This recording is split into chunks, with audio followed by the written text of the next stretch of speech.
করেন আমি এই মুহূর্তে চলে গেলাম আফ্রিকান অ্যামাজন জঙ্গলের মধ্যখানে। আমি গিয়ে দেখলাম একজন বেটু লোক, একদম চেহারাটা কালো, চামড়া প্রচন্ড পরিমাণে কালো, চেহারা কিন্তু এত সুন্দর না। নবীকে দাঁড়িয়ে ইয়া নবী সালাম আলাইকা বলে সালাম দিচ্ছে।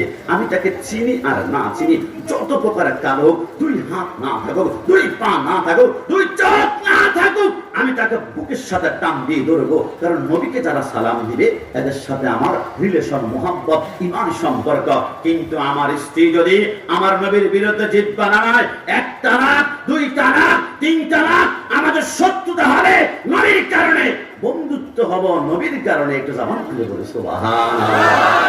এই জন্য আপনারা যদি মদিনায় যেতে চেয়েছেন, আজকে থেকে একটা কথা, এই ছোট বাবু, ছোট কথা বলবেন বাবা, আজকে থেকে একটা ছোট্ট সূত্র মনে রাখবেন। অনেক ওয়াজ শুনেছেন, প্যান্ডেল থেকে বের হওয়ার পূর্বে এই সূত্রটা মনে রাখলে একবার হলো আপনি মদিনায় যাবেন। আমার দিক থেকে আমি বলছি, আজকে থেকে মনে রাখবেন, মদিনায় যেতে টাকা লাগে না, মদিনায় যেতে টাকা লাগে না, মদিনায় যেতে টাকা লাগে না, মদিনায় যেতে লাগে রাসূলুল্লাহর ভালোবাসা। আপনার আশেপাশে দেখবেন অনেক কোটিপতি আছে, শিল্পপতি আছে, এমপি আছে, একবার মদিনায় যেতে পারে নাই। অনেক বেঞ্চারাত দেখবেন দুইবার মদিনায় চলে গিয়েছে, অনেক মুদি দোকানদার তিনবার মদিনায় চলে গিয়েছে, অনেকে কাঁচা তরবারি বিক্রি করে মদিনায় চলে গিয়েছে। কারণ মদিনার টাকা দিয়ে যাওয়া যায় না, পাওয়ার দিয়ে যাওয়া যায় না, ক্ষমতা দিয়ে যাওয়া যায় না, ভরসার লোভ দিয়ে যাওয়া যায় না। কসম খোদার, মদিনাওয়ালার প্রেমে যখন দুরূদ পড়বেন, আপনি রাসূলের শান পড়বেন, আলোচনা করবেন, মদিনাওয়ালা যদি মদিনা শরীফ থেকে একটা মুস্কি হাসি দিয়ে দেয়, কোটিপতির আগে আপনি মদিনায় হাজির হয়ে যাবেন। কারণ মদিনা যাওয়ার মূল সম্বল রাসূলুল্লাহর মুহাব্বত। একটু জবান করে বলে সুবহানাল্লাহ। আশেক বলেছিল, हमने माना के जन्नत बहुत है हंसी छोड़कर हम मदीना न जाए कहीं, यूं तो जन्नत में सब है मदीना नहीं, मदीना में जन्नत मौजूद है।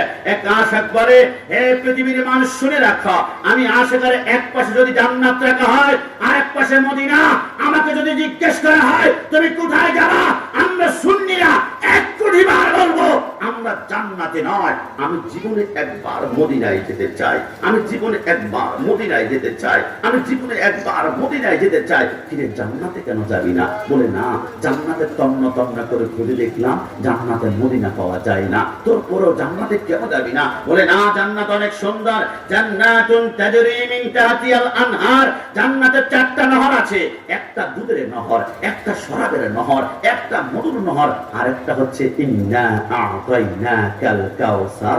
কাউসারের খালেক হচ্ছে আল্লাহ, মালিক হচ্ছে মদিনাওয়ালা।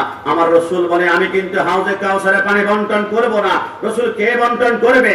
আমার রাসূল বলে, হাউজে কাউসারে পানি বন্টন করবে আমার ডানে একজন যুবক আর বামে আরেকজন। এই দুইজন যুবককে যদি মৃত্যুর আগ পর্যন্ত মহব্বত করতে পারো তো হাউজে কাউসার নিশ্চিত পান করবা। নবী আর কারা যাদেরকে মহব্বত করলে হাউজে কাউসারে পানি পান করা যায়। নবী আমার বলে, একজন হাসান আরেকজন ইমাম হুসাইন। একটু জবান করে বলো সুবহানাল্লাহ।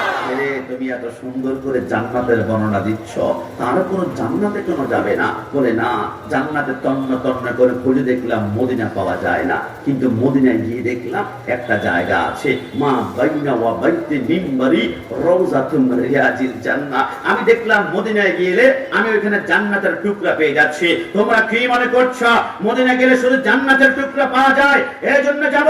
আরে না, মদিনায় গেলে জান্নাতের টুকরা নয়, মদিনায় গেলে জান্নাতের মালিক মদিনাওয়ালা নবীকে পাওয়া যায়। একটু জবান খুলে বলি সুবহানাল্লাহ। এই জন্য আমরা বলি জীবনে একবার মদিনা যাব, আল্লাহ আমাদেরকে একবার হলো মদিনার মুসাফির হিসেবে কবুল করুক। সবাই বলি আমিন। আজকের ফুলুয়া পাড়া নূরে মদিনা সুন্নি যুব সংঘের উদ্যোগে সুন্নি মহা কনফারেন্সের সম্মানিত সভাপতি আলহাজ সৈয়দ শরীফুর রহমান সাহেব খানদুরা হাবিলি সভাপতি সাহেবকে ওয়েলকাম জানিয়ে সবাই জবান করে চিৎকার মেলে একবার বলি মারহাবা।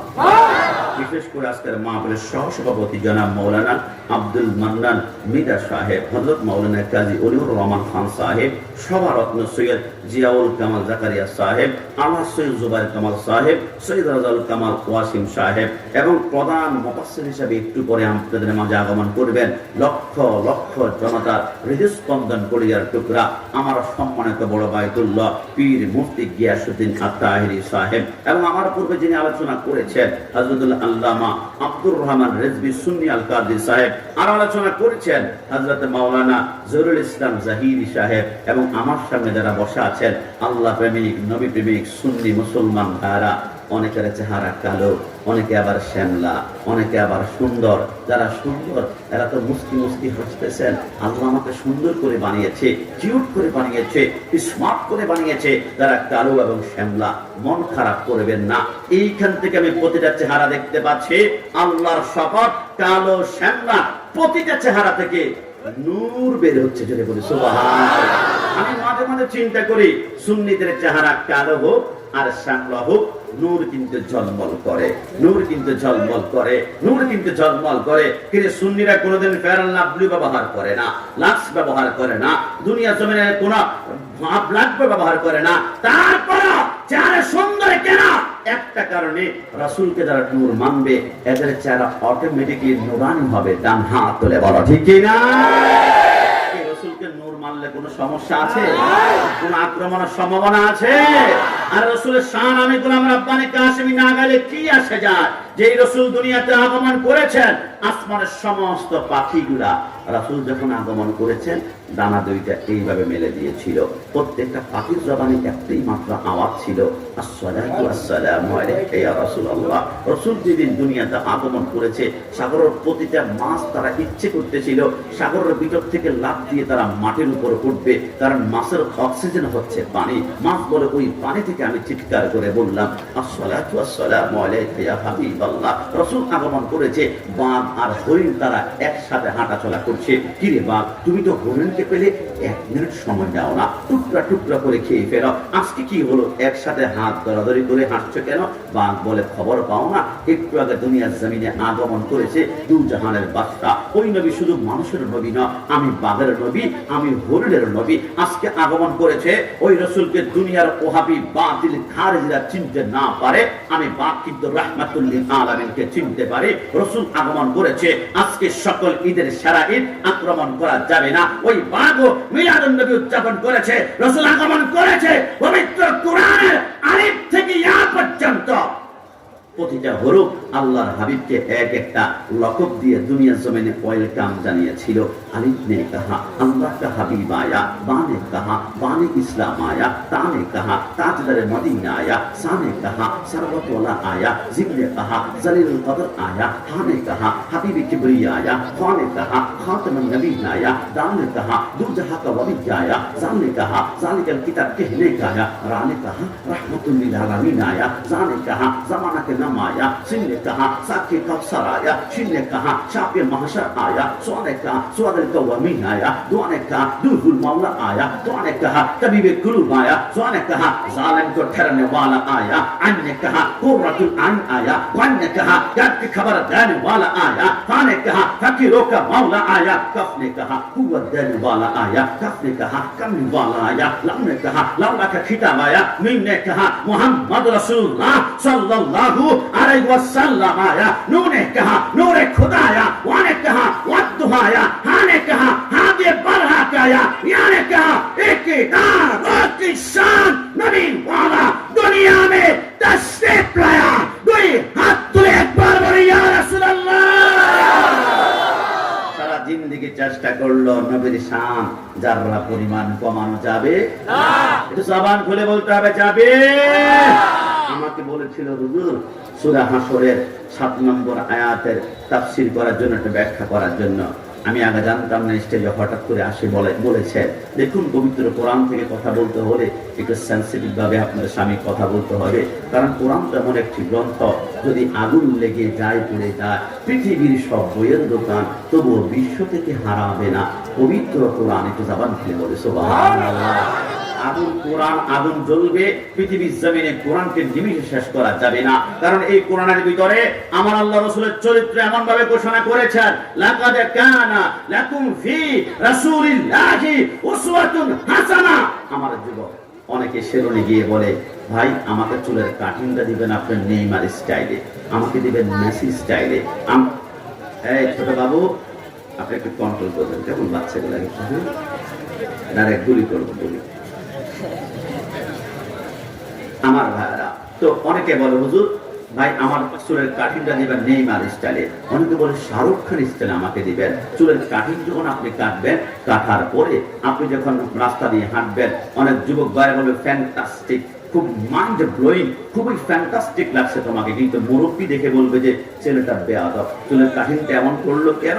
দুনিয়ার জমিনের সুপারস্টারকে ফলো করলে একজনে গ্রিন সিগন্যাল ভালো বলবে, আরেকজন আপনার বিরুদ্ধে কথা বলবে। কিন্তু মদিনাওয়ালাকে যদি একবার আপনি ফলো করতে পারেন, আল্লাহর কসম করে বলি জিন্দেগিতে আপনার বিরুদ্ধে কেউ কোনো কথা বলতে পারবে না। কারণ আমার নবী এমন একজন সুপারস্টার, প্রতিটা পদে পদে রাসূলকে স্মরণ করলে আপনি চোখের পলকে জান্নাত দেখবেন। আমার নবী এমন একজন নবী যাকে ফলো করলে দুনিয়ার সমস্ত সুপারস্টারদের সুপারস্টার হচ্ছে মদিনাওয়ালা নবী। একটু জবান খুলে বলে সুবহানাল্লাহ।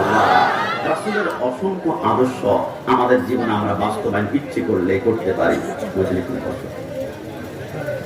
বাস্তবায়ন করতে পারি। তার মধ্যে রাসূলের আদর্শ মানে রাসূলের প্রত্যেকটা সুন্নতকে আমাদের জীবনের লেবাস আমরা বানাতে চাই। দেখুন আমার সামনে যারা আছেন, আপনারা বিশ্বাস করবেন মৃত্যুটা বরণ করার সাথে সাথে আমি গোলাম রাব্বানী কাশিমের মাথা থেকে রাসূলের সুন্নতের পাগড়ি খুলে ফেলা হবে।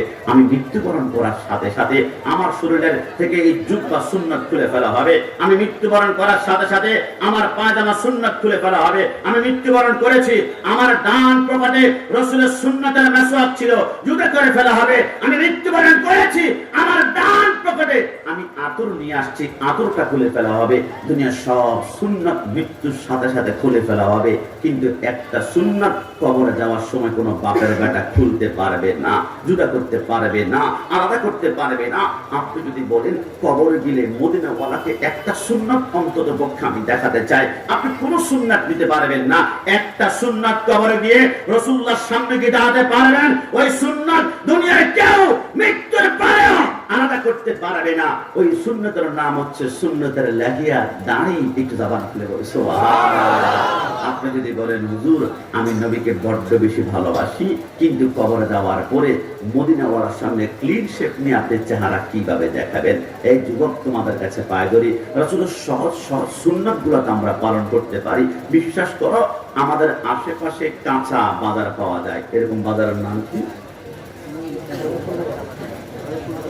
মাধবপুর বাজারে আজকে অনেকে গিয়েছেন, টমেটো কিনেছেন, গাজর কিনেছেন, কাঁচা মরিচ কিনেছেন, শসা কিনেছেন, কাঁকরোল কিনেছেন, তিতকরলা কিনেছেন, কিন্তু রাসূলের সবচেয়ে প্রিয় পছন্দনীয় সবজি কি আপনি কিনতে পেরেছেন? লাউ বা কদু। একটু জবান করে বলে সুবহানাল্লাহ। আমি অনুরোধ করব, আমি জানি অনেকে লাউ কিনেছেন, লাউ কেনার পরে বাজারে ব্যাগের মধ্যে নিয়ে পায়ের সাথে ধাক্কা ধাক্কা নিয়ে আসছেন। খবরদার, রাসূলের পছন্দের খাবার চেষ্টা করবেন বুকে অথবা কাঁধে নিয়ে হাঁটার জন্য। অনেকে হয়তো বা মুসকি মুসকি হেসে বলবে গোলাম রাব্বানী কাশিমি 70 টাকা দিয়ে লাউ কিনে আবার কাঁধে নিতে হয়, এটা কি স্বর্ণ নাকি ডায়মন্ড নাকি গোল্ড? আর মানুষ হাসুক না, মদিনাওয়ালা যখন দেখবে আমার পছন্দের খাবার উম্মত কাঁধে নিয়েছে, রাসূল একটা মুসকি হাসি দিবে, চোখের পরে পলসেরা পার হয়ে যাবে। যদি বলে সুবহানাল্লাহ।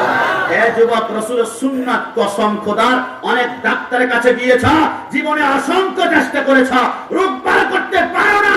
আমার রাসূল বলেছে তোমরা খাওয়ার আগে অথবা খাওয়ার পরে তোমরা 1 চিমটি লবণ খাবা।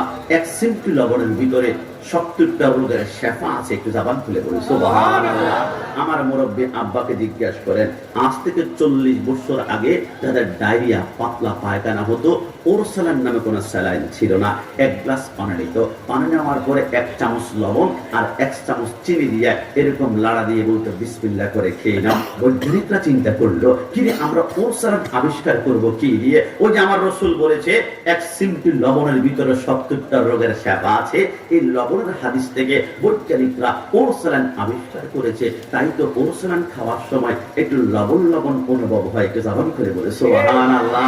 আমার রাসূল বলেছেন তোমরা সব সময় বেশি করে দুধ খাবে, গরুর গোশত কম খাবে। নবী কেন?